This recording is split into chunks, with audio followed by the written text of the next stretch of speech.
You're watching Alabama's WVUA News at 6 with your award-winning news team, Lynn Brooks, Philip Coleman, weather with Richard Scott, and sports with Gary Harris.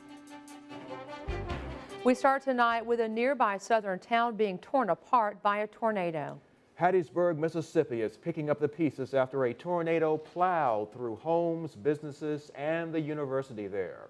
The town of Hattiesburg is home to the University of Southern Mississippi. The storm damaged several buildings at the university. We'll have the latest from Hattiesburg in just a moment. But first, WVUA's Jennifer Edwards talked with a witness who saw the town just moments after it was hit, and she spoke with others who call Hattiesburg home. About 6 o'clock, we were coming into Hattiesburg, and we passed by the Forest General Hospital there, and there was a lot of activity, and up ahead of us we saw a lot of flashing lights at an intersection. I noticed the red lights were not working, and my wife said, well, there must have been a bad wreck. Northport Mayor Bobby Herndon says this is when he realized the scene looked all too familiar. We got closer, and beyond that intersection was just total darkness, and it hit me. I'd seen that before. And it wasn't good. And I said, no, it wasn't a wreck. A tornado has come through there. Herndon says because the people of Alabama know the feeling of devastation, it's important to remember the people of Hattiesburg in their time of need. We need to return the favor if that need is there. Just keep them in your thoughts and prayers, and if we need to help them, let's do it. Carolyn Dahl is the dean of the College of Continuing Studies at the University of Alabama, but grew up in Hattiesburg and attended USM.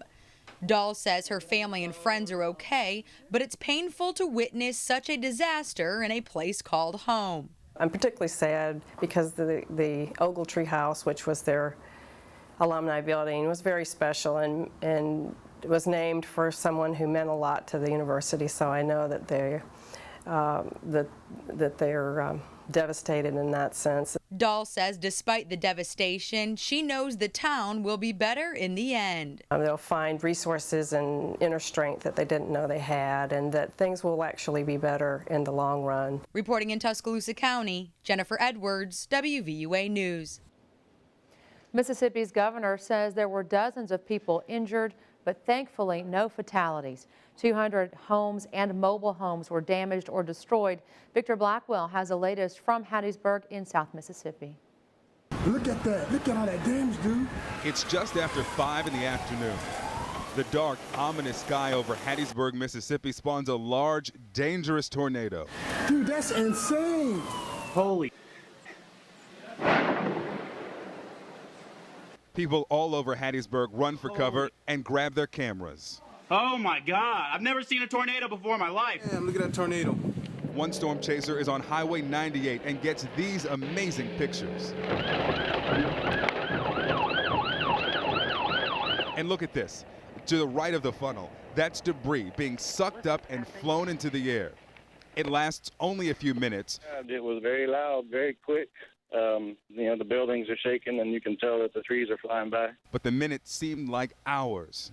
This is a college town, and the University of Southern Mississippi was hit hard. Right around, this student took cover under a table in the library. It was coming pretty fast, and my heart was racing. This is surreal. The storm even caught the mayor of Hattiesburg in its wrath. Just barely made it into my house. Just as all the windows and doors blew out of my house, and I was crawling to the bathroom trying to get in. It's good that our interior bath is downstairs, and it's just off the entrance to our back door, and it was a harrowing situation, but we're all blessed. Victor Blackwell, CNN, Hattiesburg, Mississippi. Disaster is something that Alabama is very familiar with, and the American Red Cross in Tuscaloosa is preparing to send relief to Mississippi. According to officials with the West Alabama chapter of the American Red Cross, volunteers are on standby as damage in Hattiesburg is assessed. Volunteer coordinator John Fleischhauer says they are preparing to send their emergency response vehicle and 2 trailers as well as a number of volunteers. We would definitely send out would be our ERV, which is used mostly for mobile feeding, but it can also be used to transport equipment and supplies, just depending on, again, the needs of the area. We also have 2 trailers that are set up to run a shelter, and they've got cots and everything in there that we could use for that, and so we could potentially send those as well. And according to Fleischhauer, the vehicles and volunteers will depart as soon as they are notified that they are needed. Sad news from Alberta City. A 5-year-old child has died after being hit by a truck. According to Tuscaloosa police, Jemiah Dudley died from injuries in the crash. Police say it happened around 2 o'clock Sunday afternoon at 4th Street and 25th Avenue. Officials say the driver stopped at a stop sign and didn't see anything, so he went forward. A 14-year-old girl was also hit. Police say they thought the driver stopped for them, so they started walking across the street. The cause of the crash is still under investigation, but no charges are expected. In tonight's Crime Watch, illegal lottery tickets. A Tuscaloosa store manager has been linked to allegedly paying customers cash from scratch and peel phone cards. Authorities say this happened at Mama's Store on Skyland Boulevard East.